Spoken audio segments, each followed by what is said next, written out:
ഹരി ഓം. ഭാഗവതം ഷഷ്ഠസ്കന്ധം 15-ാം അധ്യായം.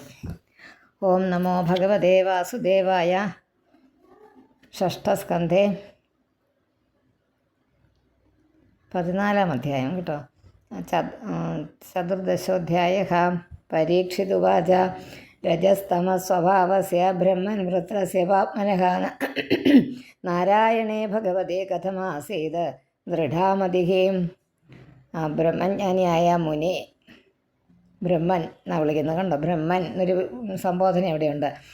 ബ്രഹ്മജ്ഞാനമുള്ള മുനിയെ വിളിക്കുക. രജോ ഗുണവും തമോ ഗുണവുമാണല്ലോ അസുരൻ്റെ സ്വഭാവം. ആസുര സ്വഭാവമായിട്ട് പറയുന്നത് സാത്വിക ഗുണം ദേവ സ്വഭാവവുമാണ്.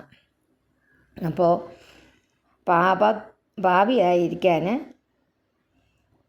വിധിക്കപ്പെട്ടിരിക്കുന്ന വൃത്രാസുരൻ പാപിയാണല്ലോ അസുരന്മാർ. ആ അസുരന് ഭഗവാനായ ശ്രീനാരായണനിൽ ശ്രീഹരിയിൽ ദൃഢമായ ഭക്തി എങ്ങനെ ഉണ്ടായി? അതൊരു ചോദ്യമല്ലേ. അത് പരീക്ഷിത് രാജാവ് കഥ പറഞ്ഞു കൊടുക്കുന്ന ശുഖബ്രഹ്മർഷിയോട് ചോദിക്കുന്നതാണ്. അതുകൊണ്ടാണ് അവിടെ ഹേ ബ്രഹ്മജ്ഞാനിയായ മുനിയെന്ന് നമുക്കിപ്പോൾ മലയാളത്തിൽ പറയുമ്പോൾ അങ്ങനെ മുനിയെ അങ്ങ് ഈ കാര്യം ഒന്ന് പറഞ്ഞു തന്നാലും നമുക്ക് ചോദ്യ സമ്മതമാണല്ലോ ഭാഗവതത്തിൻ്റെ രീതി. ചോദ്യം പറച്ചിലും ഉത്തരവും. കേട്ടുകൊണ്ടിരിക്കുന്ന ആൾ ഇടയ്ക്കിടയ്ക്ക് ചോദ്യം ചോദിക്കുന്നത് പറഞ്ഞു കൊടുക്കുന്ന ആളിനെ പ്രചോദനം നൽകുമെന്ന് പറയുന്നത് ശരിയല്ലേ. അതുകൊണ്ട് ആ കഥ എഴുതി വച്ചിരിക്കുന്ന അന്നത്തെ ആ കവിയുടെ ആ ചിന്ത പോയതും അതുപോലെ ആവിഷ്കാര വൈഭവം നമുക്കൊന്ന് ചിന്തിച്ചാൽ മനസ്സിലാകും അല്ലേ. ഓരോ ചോദിക്കുന്നു, അതിന് പറയുന്ന മറുപടി പല രീതിയിലാണ്. ഇത് ഞാൻ പറഞ്ഞു, ചിലത് നേരിട്ടങ്ങ് പറഞ്ഞു കൊടുക്കും, ചിലത് പറഞ്ഞു കൊടുക്കുന്നത് ഇന്നവരോട് പറഞ്ഞ കാര്യം ഞാൻ പറഞ്ഞു തരാം എന്ന് പറയും. ചിലപ്പം ഞാനൊരു കഥ പറഞ്ഞു തരാം എന്ന് പറഞ്ഞായിരിക്കും ചിലപ്പം ശുഖബ്രഹ്മർഷി പറയുന്നത്. അങ്ങനെ ഓരോ രീതിയിൽ. അപ്പം നമുക്ക് നോക്കാം ഇതെങ്ങനെയായിരിക്കുമെന്ന്. അപ്പോൾ രജസും തമസും സ്വഭാവമായിട്ടുള്ള ഈ വൃത്രന് ഇതുപോലെ സാത്വിക ബുദ്ധിയായ ശ്രീഹരിയിൽ എങ്ങനെ ഭക്തിയുണ്ടായി? ഇത്ര ദൃഢമായ ഭക്തി എങ്ങനെ ഉണ്ടായി? ദേവാനാം ശുദ്ധസത്വാനാം ഋഷീണാം ച അമലാത്മനാം ഭക്തിർ മുകുന്ദചരണേ ന പ്രായേണോപജായതേ. ദേവാനാം ശുദ്ധസത്വാനാം ശുദ്ധസത്വസ്വഭാവന്മാരായ ദേവന്മാർക്കും പിന്നെ ആർക്കാ? ശുദ്ധസത്വാനാം അമലാത്മാനാം അമലമായ നിർമ്മല അന്ധകരണന്മാരായിട്ടുള്ള ഋഷിമാർക്കും പ്രായേണ മിക്കതും, നമ്മൾ പറയാം പ്രായേണ എന്നുള്ളൊരു വാക്ക് മലയാളത്തിൽ ഉപയോഗിക്കുന്ന മിക്കതും മുകുന്ദ പാദത്തിൽ, അതായത് ശ്രീഹരിയുടെ പാദത്തിൽ ഭക്തി, പരമമായ സ്നേഹം. ഭക്തി എന്ന് പറഞ്ഞ വാക്കിന് ഒറ്റ നിർവചനമായിട്ട് പറയാവുന്നൊരു വാക്കാണ് ഒരു അൺകണ്ടീഷണൽ ലവ്, അതായത് പരമമായ സ്നേഹം, പ്രേമം. ന ഉപജായത ഉണ്ടാകുന്നില്ല. ശുദ്ധസത്തന്മാരായ ദേവന്മാർക്കും അതുപോലെ ഋഷികൾക്കും ഇത്രമായ ഭഗവാനിൽ ഇത്രയധികം പ്രേമം, ഭക്തി ഉണ്ടാകുന്നില്ല. പിന്നെ എങ്ങനെയാണ് ഇദ്ദേഹത്തിനുണ്ടായതെന്ന ചോദ്യം 2-3 ചോദ്യങ്ങളുണ്ട് കേട്ടോ. 2-3 അനേകം ചോദ്യങ്ങളുണ്ട്. രജോഭി സമസംഖ്യാത പാർത്ഥിവൈരിഹ ജന്തവഃ തേഷാം യേ കേചനേ ഹന്തേ ശ്രേയോ വൈ മനുജാതയ. ഇഹ പാർത്ഥിവൈരിഹ ജന്തവ. ഈ ലോകത്തിലെ ജന്തവ പ്രാണികൾ, പാർത്ഥിവൈ അതായത് ഭൂമിയിലുള്ള പൃഥ്വി എന്ന് പറഞ്ഞാൽ ഭൂമി, പാർത്ഥിവൈ ഭൂമിയിൽ ഉള്ള രജസ് ചെറിയ പൊടികൾ സമസംഖ്യാത തുല്യസംഖ്യയുള്ളവരാകുന്നു. ജന്തുക്കൾ ഈ പൊടികളോട് അത്രയും പൊടി എന്തുമാത്രം ഉണ്ടോ അത് ഓരോ എണ്ണമായിട്ട് എടുക്കാൻ പറ്റുമെങ്കിൽ അത്രയും ജന്തുക്കൾ ഈ ഭൂമിയിലുണ്ട്. തേഷാം യേ കേചനേ ഹന്തേ അവരുടെ മധ്യത്തിൽ ഏതാനും ചിലർ, കുറച്ച് പേര് മനുജാതി മനുഷ്യർ മുതലായവർ ശ്രേയസിനെ അനുഷ്ഠിക്കുന്നു.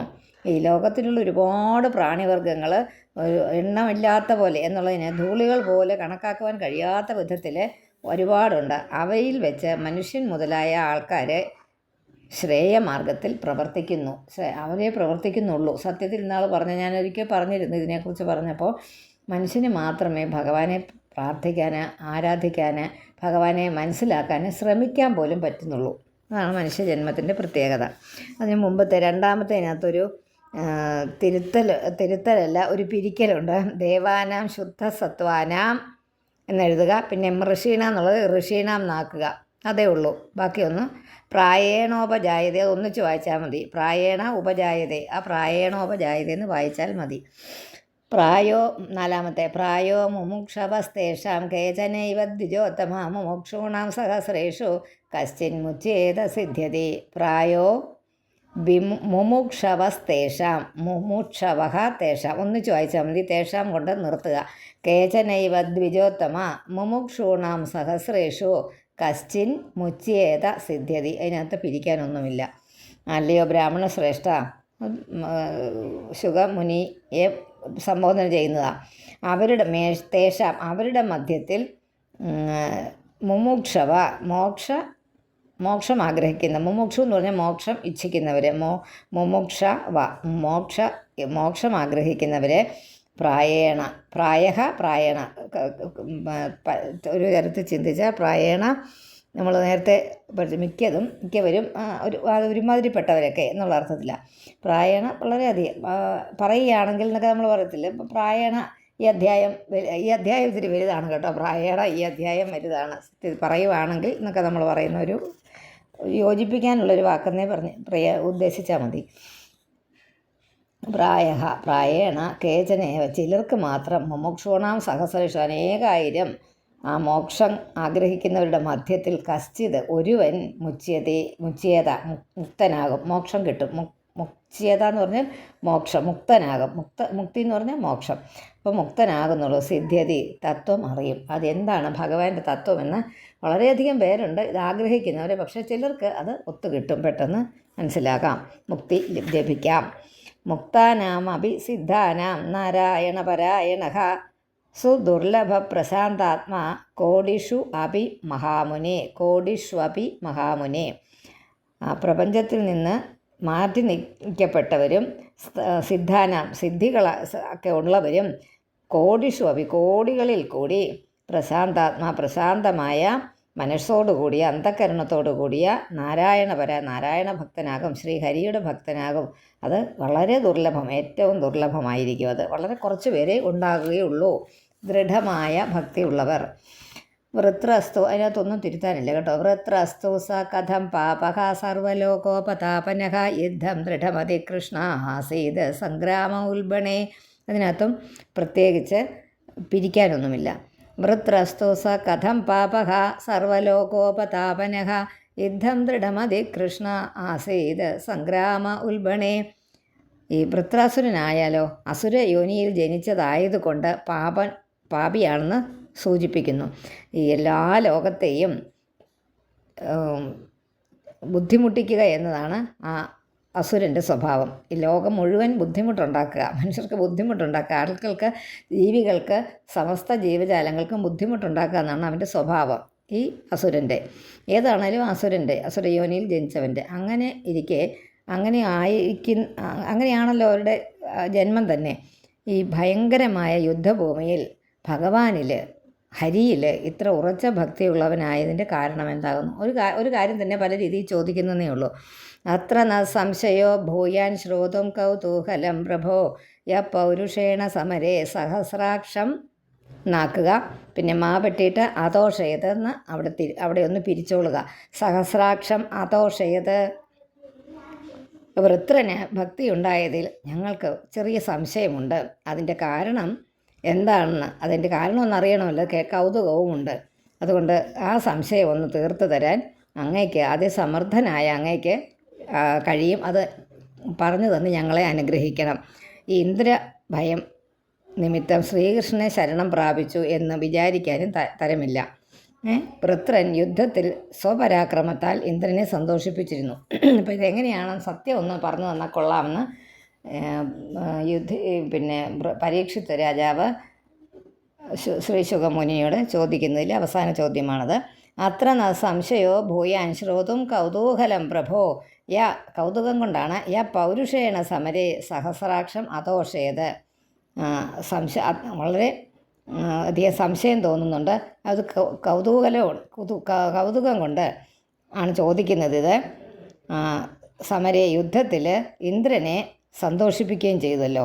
പിന്നെ എങ്ങനെയാണ് ഇന്ദ്രനെ സന്തോഷിപ്പിച്ച രീതിയിലാണ് പറയുന്നത്. എന്നിട്ട് എന്തുകൊണ്ടാണ് ഇങ്ങനെ ഭഗവാനിൽ ഇങ്ങനെ ഭക്തി ഉണ്ടായത് ഇങ്ങനെ എന്നുള്ളൊരു സംശയം ചോദിക്കുക. അപ്പോൾ സൂത ഉവാച, ഇവിടെ ആരാ? സൂതൻ ശൗനക മുനിമാരോടായിട്ട് പറഞ്ഞു കൊടുക്കുന്ന ഞാൻ കേട്ട കാര്യം. സൂതൻ അവിടെ കേട്ട കാര്യം. ഗംഗാ ഭൂമിയിലിരുന്ന് ഗംഗാതീരത്തിരുന്ന് പരീക്ഷത്തിന് ശിവശുകൻ പറഞ്ഞു കൊടുത്തത് അവിടെ ഇരുന്ന് കേൾക്കാനിടയായ സൂതൻ ഇവിടെ വന്ന് ശൗനക മുനിയോട് ശൗനക ബ്രാഹ്മണനോട് കഥ പറയുന്നതാണ്. സൂതൻ കഥ പറഞ്ഞ് നടക്കുന്ന ആളാണ്. അദ്ദേഹം പറയുന്നതാണ് ഭാഗവതം മുഴുവൻ. അപ്പോൾ ഇത്രയും ചോദിച്ചു രാജാവ് കേട്ടോ. അപ്പോൾ അതിന് ഉത്തരവായിട്ട് ശ്രീശുകൻ പറഞ്ഞ കാര്യം ഞാൻ പറയാം. സൂത ഉവാച, അത് സൂതൻ പറയുക. പരീക്ഷിതോധ സംപ്രശ്നം ഭഗവാൻ ബാദരായണി നിശമ്യ ശ്രദ്ധാനസ്യ പ്രതിനന്ദ്യ വചോ ബ്രവീത്. പരീക്ഷിതോധ സംപ്രശ്നം അവിടെ നിർത്തുക. ഭഗവാൻ ബാദരായണി നിശമ്യ ശ്രദ്ധാനസ്യ പ്രതിനന്ദ്യ വചോ ബ്രവീത്.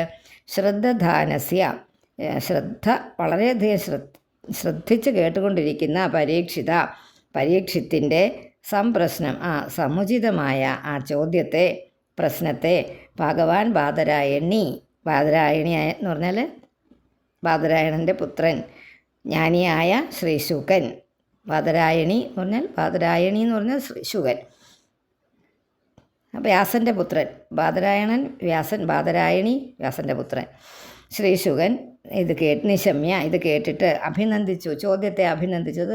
എല്ലാ ഗുരുക്കന്മാരും അങ്ങനെയല്ലേ? നമുക്ക് സംശയം ഉണ്ടെങ്കിൽ ചോദിക്കുന്നത് വളരെ സന്തോഷമാണ്. കാരണം അത് പറഞ്ഞു കൊടുക്കാൻ അവർക്ക് അത്രയും മനസ്സിലായതുകൊണ്ടാണല്ലോ സംശയം ഉണ്ടായത്. ഒന്നും മനസ്സിലാകാത്തവനൊരു സംശയവും കാണുകയില്ല. അപ്പം അതുകൊണ്ടൊന്ന് ചോദിച്ചതാണ്. ഇങ്ങനെ പറഞ്ഞു. ശ്രീശുക ഉവാച, ഇങ്ങനെയാണ് ശ്രീശുകൻ പറഞ്ഞതെന്ന് സൂതൻ പറയുക. ശൃണുഷ്വാവഹിതോ രാജൻ നാക്കുക, അവിടെ നിർത്തുകയും ചെയ്യുക. പിന്നെ ഇന്നീന്നുള്ളത് വെട്ടിയിട്ട് ഇതിഹാസമിമം യഥാ ശ്രുതം ദ്വൈപായന മുഖാതെന്നാക്കണം. പിന്നെ നാരദാത് ദേവലാത് അപി, ആ വാക്കുകൾ ദ്വൈപായന മുഖാത് എന്നാക്കിയതിന് ശേഷം ആ രണ്ട് വാക്കുകൾ നാരദാത് ദേവലാത് അപി എന്ന് തന്നെ വായിക്കണം. അതിനുള്ള സൗകര്യത്തിൽ എഴുതി ഇടണം.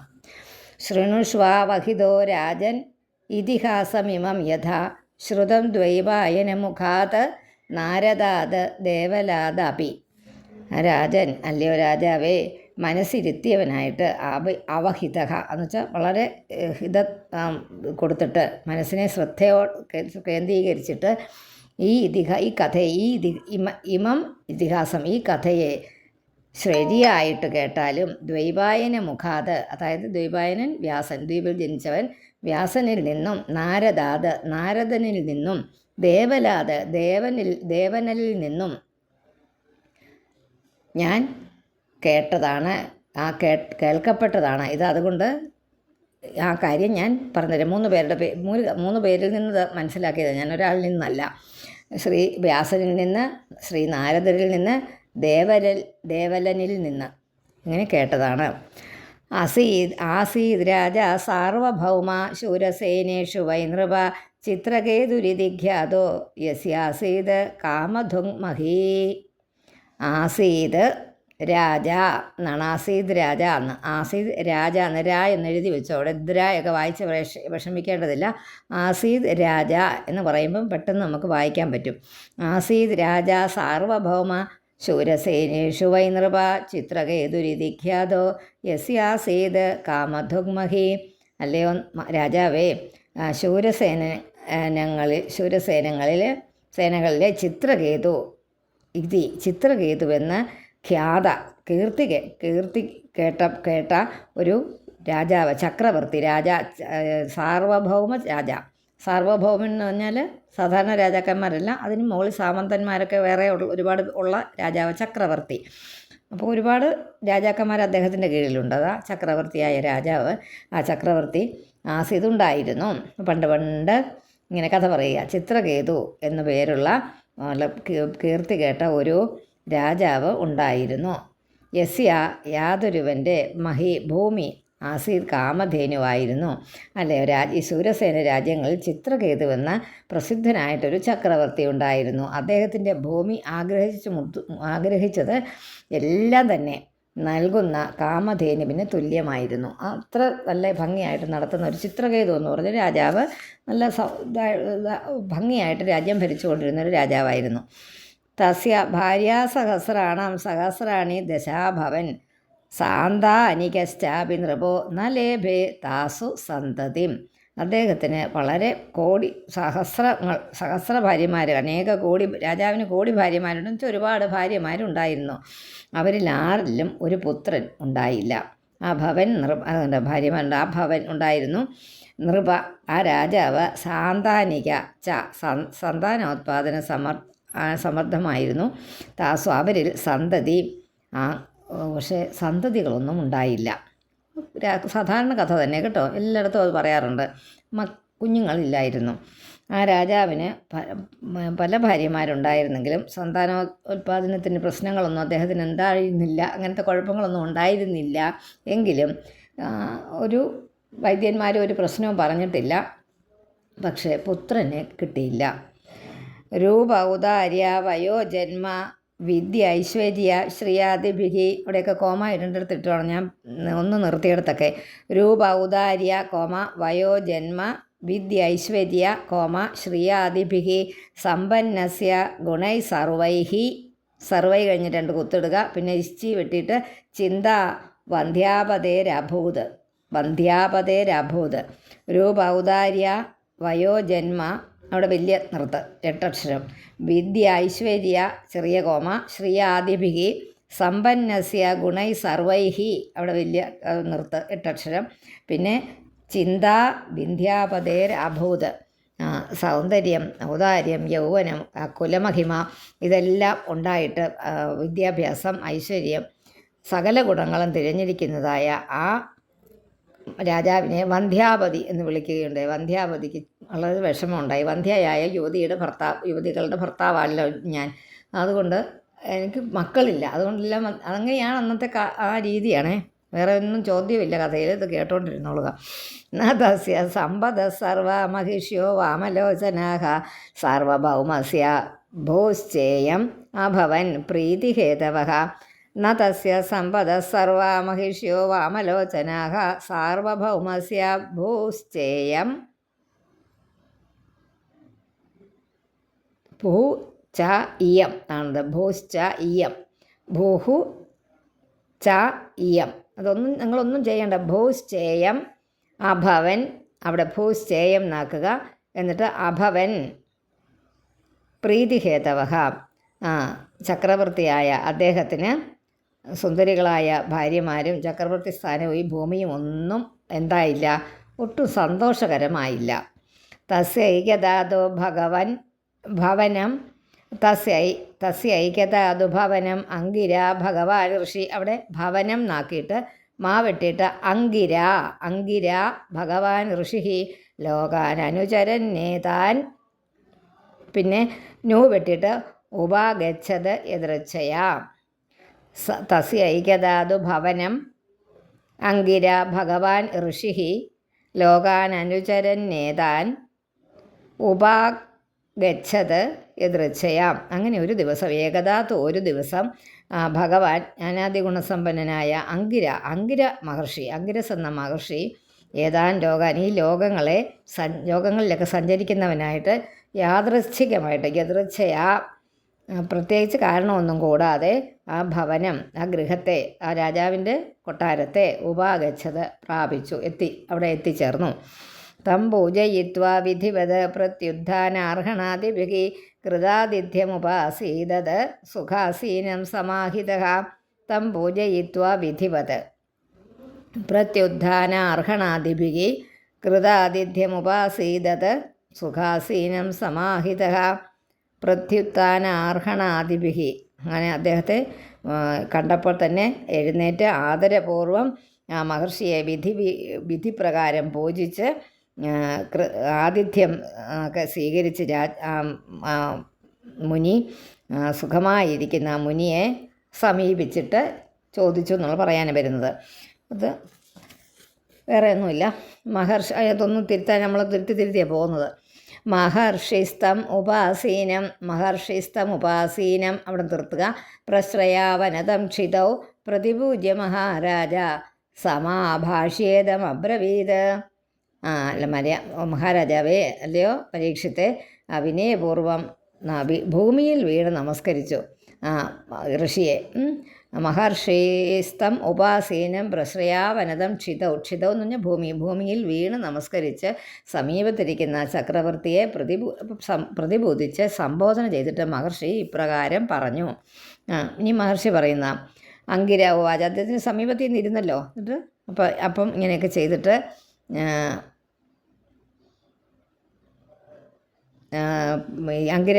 അങ്കിരസ് പറയുക.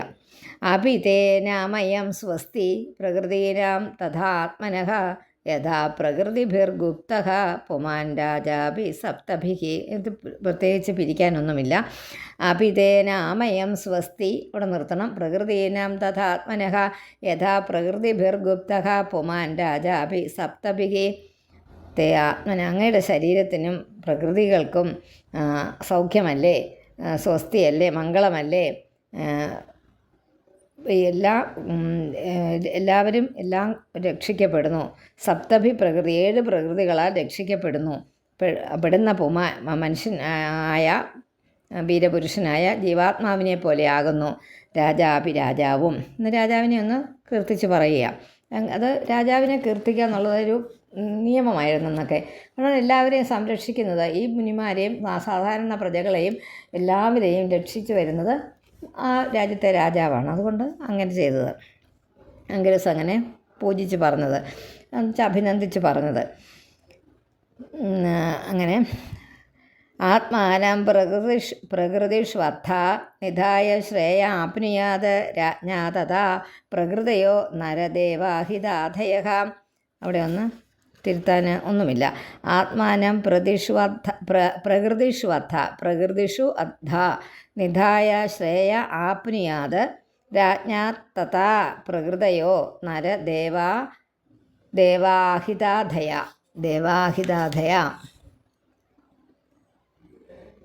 അദ്ധ നിധായ പരമാർത്ഥമായി സമർപ്പിച്ചിട്ട്, ആഹിതാധയ നരദേവ ഉണ്ടോ, നരദേവ ആഹിതാധയ എന്നാണ്. രാജ്ഞാ തഥാ പ്രകൃതയോ നരദേവ ആഹിതാധയ. നരദേവ കഴിഞ്ഞിട്ട് ആ വായുടെ നീട്ടുണ്ടല്ലോ, അവിടെ ആന്നെഴുതിയാൽ മതി. അപ്പോൾ നരദേവ ആഹിതാധയ എന്ന് നമ്മൾ വായിക്കും അല്ലേ, എന്നാണ് എനിക്ക് തോന്നുന്നത്. നരദേവ ആഹിതാധയ, അതങ്ങനെയാണ് വാക്ക്. അപ്പം നമ്മൾ വായിക്കുമ്പോൾ അത് അല്ലാതെ വരണ്ട. ദേവ ആഹിതാധയ എന്നതിനെ വായിച്ചു. അതേ ഉള്ളൂ അവിടെ മാറ്റാനുള്ളത്, വേറെയെല്ലാം ശരിയാണ്. രാജാവിനും പ്രജകൾക്കും സുഖം അന്യോന്യ ആശ്രയമാണ് എന്ന് ഇവിടെ പ്രത്യേകമായിട്ട് കാണിക്കുന്നു. രാജാവ് പ്രജകളെ രക്ഷിക്കും, പ്രജകൾ രാജാവിനെയും വേണ്ട വിധം ബഹുമാനിക്കും.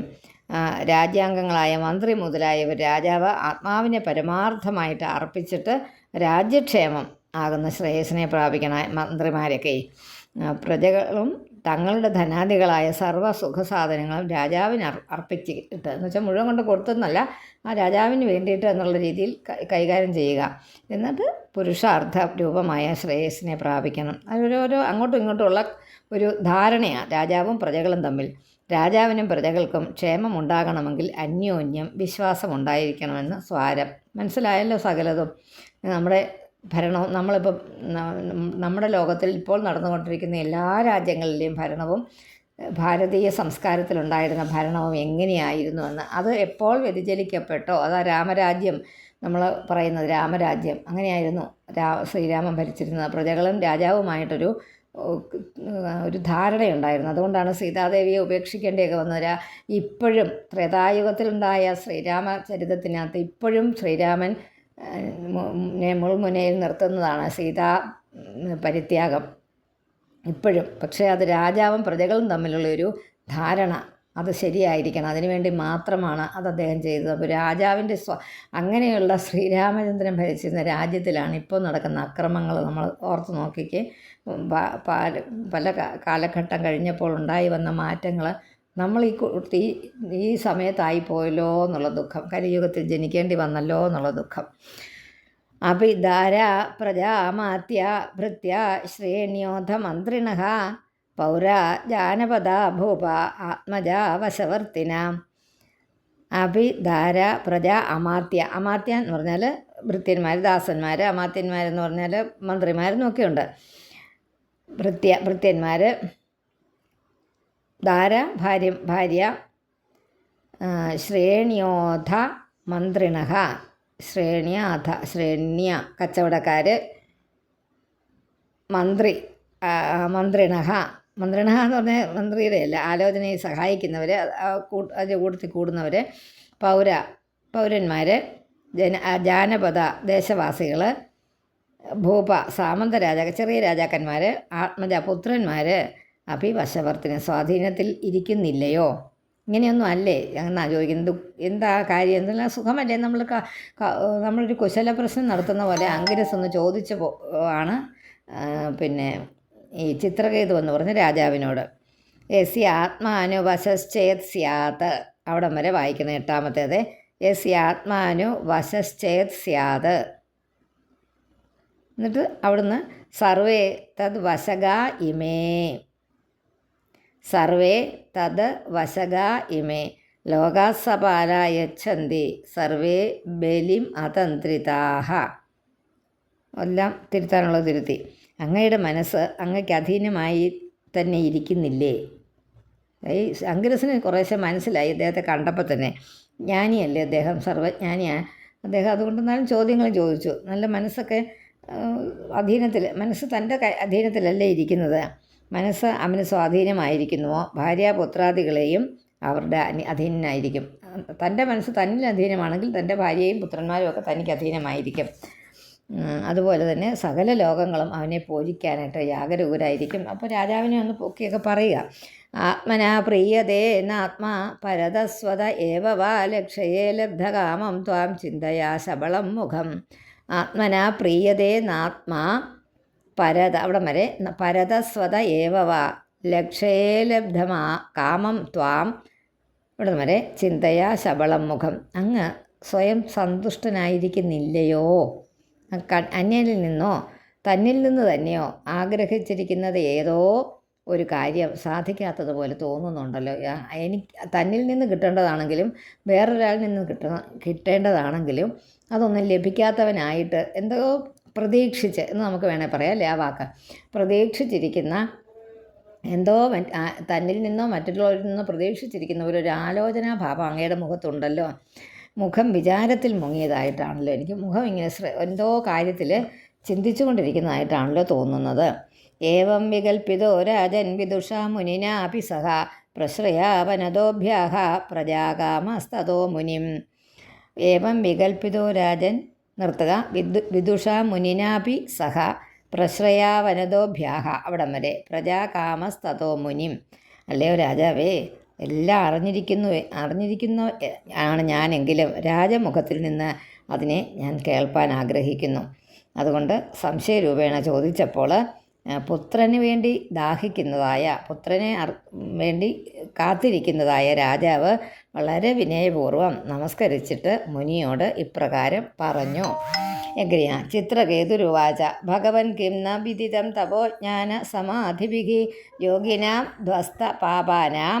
ഒന്നും തിരുത്താനില്ല ഇവിടെ. ബഹിരന്ത ശരീരുഷു ഭഗവൻ കിം ന വിദിതം തപോജ്ഞാന സമാധിഭിഃ യോഗിനാം ധ്വസ്ത പാപാനാം. അവിടെ നിർത്തുക. ബഹിരന്തശരീരിഷു. അന്ത കഴിഞ്ഞ് ഇശ വായിക്കണം. അപ്പോൾ ചിത്രകേതു പറഞ്ഞതാണേ.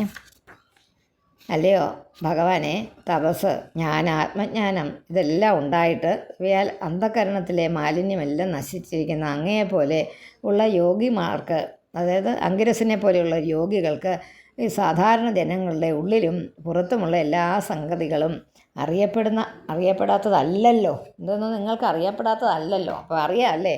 തോന്നിയപ്പോഴേ ചോദിച്ചു. അപ്പോഴിനി മറുപടി അങ്ങക്കെല്ലാം അറിയാം, സർവജ്ഞനല്ലേ അങ്ങ്, അങ്ങക്ക് അറിയപ്പെടാത്തതായി ഒന്നുമില്ലല്ലോ. തഥാപി പൃച്ഛതോ ബ്രൂയാം ബ്രഹ്മന്നാത്മനി ചിന്തിതം ഭവതോ വിദുഷശ്ചാപി ചോദിത സ്വതനുജ്ഞയാം. അവിടെയും തിരുത്താനൊന്നുമില്ല, പിരിക്കാനൊന്നുമില്ല. ബ്രഹ്മന്നാത്മനി ചിന്തിതം ആദ്യത്തെ രണ്ടാമത്തെ പാദം ഭവതോ വിദുഷശ്ചാപി അവിടെ നിർത്തണം. ചോദിത സ്വതനുജ്ഞയാം, ചോദിത ത്വതനുജ്ഞയ, ആ പറയുകയാണ് അവിടെ ഭംഗി. ചോദിത സ്വതനുജ്ഞയാം, അങ്ങ് അറിഞ്ഞിരിക്കുന്നുവെങ്കിലും എല്ലാം അറിയുന്നവനായ എല്ലാത്തിനും അറിവ് ജ്ഞാനിയായ ആ ഭഗവാന്റെ ചോദ്യം രൂപമായ ആജ്ഞയെ അതൊരു ആജ്ഞയാണ് പറയുന്ന പോലെയാ. സുഖമല്ല, എന്തോ ഒരു വിചാരം പോലെ തോന്നുന്നുണ്ടല്ലോ എന്ന് അങ്കിരസ് പറഞ്ഞതിനെ ഒരാജ്ഞയായിട്ട് കരുതി അതിനെ അനുസരിച്ച് എൻ്റെ മനസ്സിലുള്ള വിചാരത്തെ ഞാൻ പറയാം. അങ്ങയെപ്പോലുള്ള എല്ലാ അറിയുന്നവരുടെ ആജ്ഞയെ പരിപാലിക്കേണ്ടത് എൻ്റെ ധർമ്മമാണല്ലോ എന്ന് പറഞ്ഞിട്ട് പറയുക. ലോകപാലൈരഭിപ്രാർത്ഥ്യ സാമ്രാജ്യ ഐശ്വര്യ സമ്പദ നന്ദയന്ത്യപ്രജം മാം ക്ഷുത്രിഡ് കാമം ഇവാപരേ. മാം വരെ വായിക്കണം.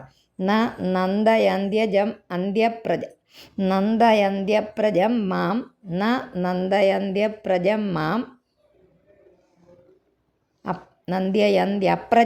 അങ്ങനെ വായിക്കുമ്പോൾ ശരിയാകും. അവിടെ ശരിക്കും വേണ്ടത് അങ്ങനെയാണേ.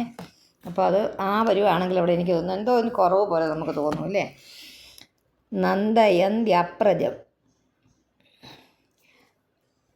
നന്ദയന്ത്യപ്രജം മാം ക്ഷുത്രിഡ് കാമം ഇവാപരേ. അല്ലയോ ഭഗവാനെ, ലോകപാലൈരഭിപ്രാർത്ഥ്യ, ലോകപാലന്മാർ കൂടി ആഗ്രഹിക്കത്തക്ക സാമ്രാജ്യവും ഐശ്വര്യവും എല്ലാം എനിക്കുണ്ട്. എങ്കിലും സാമ്രാജ്യ ഐശ്വര്യ സമ്പന്ന നന്ദയന്ത്യപ്രജം മാം ഉണ്ടോ, നന്ദയന്ത്യപ്രജം പ്രജാഹീനനായ എന്നെ, അതായത് പുത്രന്മാരില്ലാതെ സന്താനരഹിതനായിരിക്കുന്ന എന്നെ അവ ആനന്ദിപ്പിക്കുന്നില്ല. അവർക്കെല്ലാം എന്നോട് ഭയങ്കര സ്നേഹവും കാര്യങ്ങളും, ഞാൻ ചക്രവർത്തിയാണ്, എല്ലാം ശരിയാണ്, പക്ഷേ അതൊന്നും എന്നെ ആനന്ദിപ്പിക്കുന്നില്ല പുത്രനില്ലാത്തതുകൊണ്ട്. വിശപ്പും ദാഹവും നിമിത്തം അന്നപാനാദികൾ ആഗ്രഹിക്കാത്ത പുരുഷനെ പൂമാല, കുറിക്കൂട്ട്, സൗന്ദര്യമുള്ള സ്ത്രീ മുതലായ മറ്റുള്ള ഭോഗ സാധനങ്ങൾ ആനന്ദിപ്പിക്കുകയില്ലല്ലോ ഇല്ലേ. വിശപ്പും ദാഹവും നിമിത്തം, വിശപ്പും ദാഹവും ഉള്ളിൽ കിടക്കുന്നത്, അതിന് മുമ്പിൽ കൊണ്ടൊന്ന് വേറെ വല്ല പൂമാലയും കുറിക്കൂട്ടും അലങ്കാര വസ്തുക്കൾ വെച്ചുകൊണ്ടോ ഒരു സ്ത്രീയെ തന്നെ കൊണ്ട് തന്നതുകൊണ്ടോ ഒരു പുരുഷന് സന്തോഷിക്കാൻ പറ്റുകയില്ല. എന്താ, ഭക്ഷണമാണ് അവന് വേണ്ടതില്ല. എന്താണ് എനിക്ക് വേണ്ടത്? സന്താനമാണ് വേണ്ടത്. പക്ഷേ ബാക്കി എന്താ ഉള്ളത്? എല്ലാ ഐശ്വര്യവും ഉണ്ട്, പക്ഷേ പുത്രന്മാരില്ല. അങ്ങനെ അവർ തമ്മിലുള്ളൊരു നല്ല രീതിയിലുള്ള ഒരു ജ്ഞാനികൾ തമ്മിലുള്ള നല്ലൊരു സംഭാഷണമാണത്. തതപ്പാഹി മഹാഭാഗ പൂർവൈ സഹ ഗതം തമഹ തഥാ തരേമ ദുസ്താരം പ്രജാ തദ്വിധേഹി നഹ. തതപ്പാഹി മഹാഭാഗ പൂർവൈ സഹ ഗതം തമഹ യഥാ തരേമ ദുസ്താരം പ്രജയാ തദ്വിധേഹി നഹ.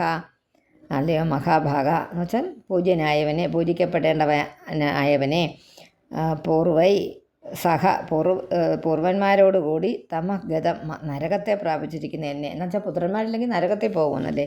പുത്ത് എന്നുള്ള നരകത്തിൽ നിന്ന് ത്രാണനം ചെയ്യുന്ന ആരോ പുത്രൻ. അപ്പോൾ പുത്രൻ ഇല്ലെങ്കിൽ നരകത്തിൽ നിന്ന് ആര് ത്രാണനം ചെയ്യും? അതുപോലെ പാപിയായ അതിൽ നിന്ന് പാലിച്ചാലും കടക്കുവാൻ കഴിയാതെ, ആ പാപ ഇതിനകത്തൊന്ന് കടക്കുവാൻ കഴിയാത്തതിനെ സന്തതിയെ കൊണ്ട്, അതായത് ആ നരകത്തിൽ നിന്ന് സ്വയം നമുക്ക് രക്ഷപ്പെടാൻ പറ്റുകയില്ല. അതെങ്ങനെയേ പറ്റൂ? സന്തതിയെ കൊണ്ടേ പറ്റൂ. സന്തതിയെ കൊണ്ട് ഏത് വിധം തരപ്പെടുമോ അതിനെ ഞങ്ങൾക്ക് വിധേഹി എന്ന് പറഞ്ഞാൽ ചെയ്താലും അതിനായിട്ട് വിധി ഉണ്ടാക്കി തന്നാലും. അതുകൊണ്ട് സന്താനം ഇല്ല, എനിക്കൊരു സന്താനമാണ് ഞാൻ ആഗ്രഹിക്കുന്നത്. ഭഗവാൻ തരാൻ പറ്റുമോ? അങ്ങേക്ക് എനിക്ക് തരാൻ പറ്റുമോ? അങ്ങ് ജ്ഞാനിയായ സിദ്ധ ഒക്കെയുള്ള ഒരു മഹാമുനിയല്ലേ അങ്കിരസേ. അതുകൊണ്ട് ഭഗവാനെ എനിക്ക് ഈ ഒരു വരം തരാമോ എന്നൊന്ന് ചോദിക്കുക. ശ്രീ ശുക ഉവാച ഇത്യർത്ഥിത സ ഭഗവാൻ കൃപാലുർ ബ്രഹ്മണസുതഃ ശ്രപയിത്വാ ചരും ത്വാഷ്ട്രം ത്വഷ്ടാരം അയജത് വിഭുഃ. ത്വഷ്ടാരം എന്നെഴുതുക.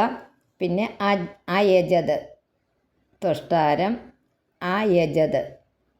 അയജത് പുരം, വിഭുഃ അയജത് വിഭുഃ അയജത് എന്ന് പറഞ്ഞാൽ യജിച്ചു. അയജത് യജിച്ചു എന്നാണ് അർത്ഥം.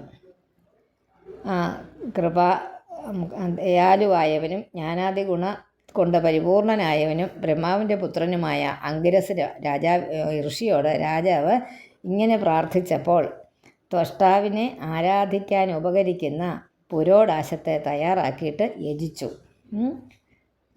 ഒരു ത്വഷ്ടാവിനെ സംബന്ധിച്ചിരിക്കുന്ന ഒരു കർമ്മം ചെയ്തവിടെ അംഗിരസ്. യജത് യജിച്ചു. ജ്യേഷ്ഠ ശ്രേഷ്ഠ ച രാജ്ഞോ മഹിഷീണാം ച ഭാരത നാംന കൃതദ്യുതിസ്തസ്യൈ യജ്ഞോച്ഛിഷ്ടം അതാത് ദ്വിജഃ. അവിടെ വായിക്കുന്നതൊക്കെ ശ്രദ്ധിച്ച് വായിക്കണം. കൂട്ടക്ഷരങ്ങൾ ഒരുപാടുണ്ട്. അതുകൊണ്ട് ജ്യേഷ്ഠ ശ്രേഷ്ഠ ച രാജ്ഞോ അവിടെ നിർത്തണം. രാജ്ഞോ മഹിഷീണാം ച ഭാരത നാംന കൃതദ്യുതിസ്തസ്യൈ അവിടെ നിർത്തുക. യജ്ഞോച്ഛിഷ്ടം അതാത് ദ്വിജഃ. അതാത് ദാനം ചെയ്തു. യജ്ഞോച്ഛിഷ്ടം അതാത് ദ്വിജഃ.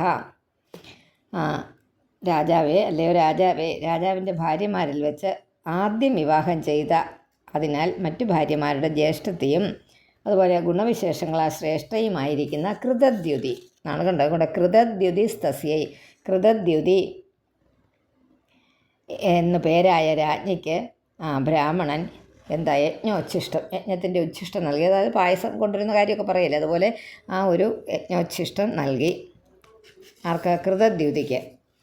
അഥാഹ നൃപതിം രാജൻ ഭാവിതൈകസ്തവാത്മജഃ ഹർഷ ശോക പ്രദസ്തുഭ്യം.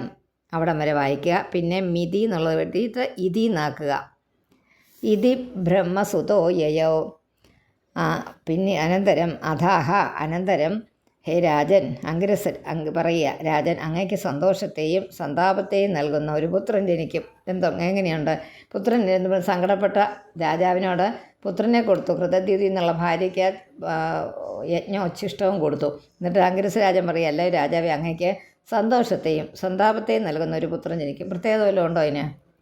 നിങ്ങൾക്ക് എന്തെങ്കിലും തോന്നുന്നുണ്ടോ പ്രത്യേകത വല്ലതും ഉണ്ടെന്ന്? ഒരു പ്രത്യേകതയില്ലല്ലേ. പുത്രന്മാരും പുത്രികളുമാണെങ്കിൽ നമുക്ക് രണ്ടും തരും. ഇത് അല്ലേ, സന്തോഷം തരും,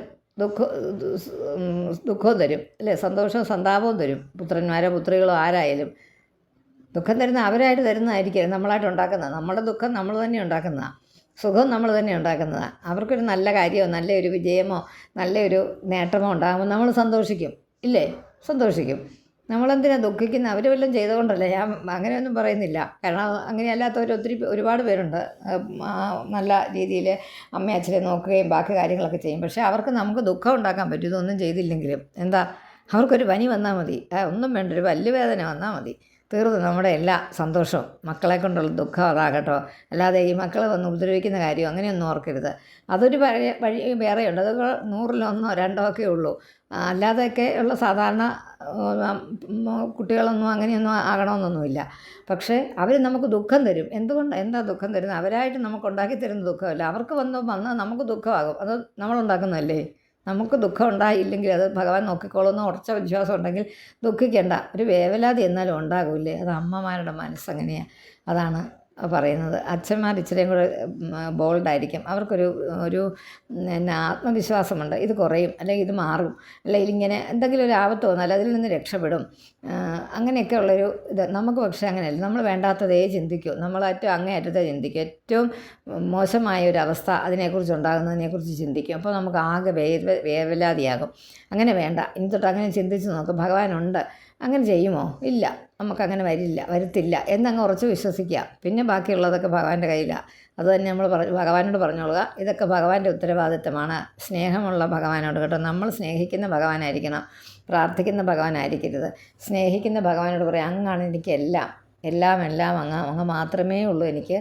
അതുകൊണ്ട് അങ്ങെനിക്ക് എൻ്റെ കാര്യങ്ങളിൽ സന്തോഷം എനിക്ക് നൽകിയില്ലെങ്കിൽ അങ്ങയ്ക്ക് തന്നെയാണ് പ്രശ്നം ഉണ്ടാകുന്നത്. അങ്ങേ നാട്ടുകാർ പഴിക്കേണ്ട. അവൾ ഭഗവാന്റെ ഭക്തയായിട്ട് നടന്നിട്ട് അവൾക്ക് കിട്ടിയ കണ്ടില്ലേ ഒരുപാട് ദുഃഖങ്ങളാണ്. അതുകൊണ്ട് ഇടയ്ക്കിടയ്ക്ക് ദുഃഖങ്ങൾ തന്നു, ചെറിയ ചെറിയ ദുഃഖങ്ങളെ ആകാവുള്ളൂ എന്ന് ഭഗവാനോട് പറഞ്ഞുകൊണ്ടിരിക്കുക. അപ്പം ദുഃഖം സുഖമായി മാറിക്കോളും. അപ്പം ഞാൻ പറഞ്ഞത്, മക്കൾ സന്താപവും അംഗിരസ് കൊടുത്തത് വരവിങ്ങനെയാണ്. അങ്ങയ്ക്ക് സന്താപവും സന്തോഷവും തരുന്ന മകൻ ജനിക്കുമെന്ന്. അത് കൊള്ളാം എന്ന് പറഞ്ഞ് പോവുകയും ചെയ്തു.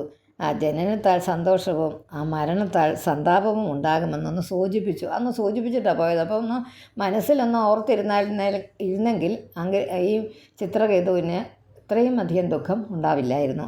ആ കുട്ടിയെ വളർത്തിക്കൊണ്ട് വന്നപ്പോൾ സാപിതത് പ്രാശനാത് ഏവയാണ് പ്രാശനാദേവ എന്നായത് ഒന്നും തിരുത്തണ്ട. സാപി തത് പ്രാശനാദേവ ചിത്രകേതോരധാരയത് ഗർഭം കൃതദ്യുതിർദേവി കൃത്തികാഗ്നേരിവാത്മജം. അപ്പോൾ സാപി തത് പ്രാശനാദേവ കൃതദ്യുതി എന്നുള്ള ഭാര്യയ്ക്കാണല്ലോ കൊടുത്തത്. അതെന്തുകൊണ്ടാണ്? ഏറ്റവും മൂത്തയാൾ അദ്ദേഹം വിവാഹം കഴിച്ചതിൽ ആദ്യത്തെ ഭാര്യ, അതാണ് പട്ടമഹിഷി, ആദ്യത്തെ ഭാര്യ. പിന്നെയുള്ളവരൊക്കെ സപത്നിമാരാ. സാപി തത് പ്രാശനാദേവ ചിത്രകേതോരധാരേത് ഗർഭം കൃതദ്യുതിർദേവി കൃത്തികാഗ്നേരിവാത്മജം. അത്രകാലവും പ്രസവിക്കാതിരുന്ന കൃതദ്യുതി യജ്ഞശിഷ്ടം കഴിച്ചു കഴിഞ്ഞപ്പോൾ ചിത്രകേതുവിൽ നിന്ന് ഗർഭം ധരിച്ചു.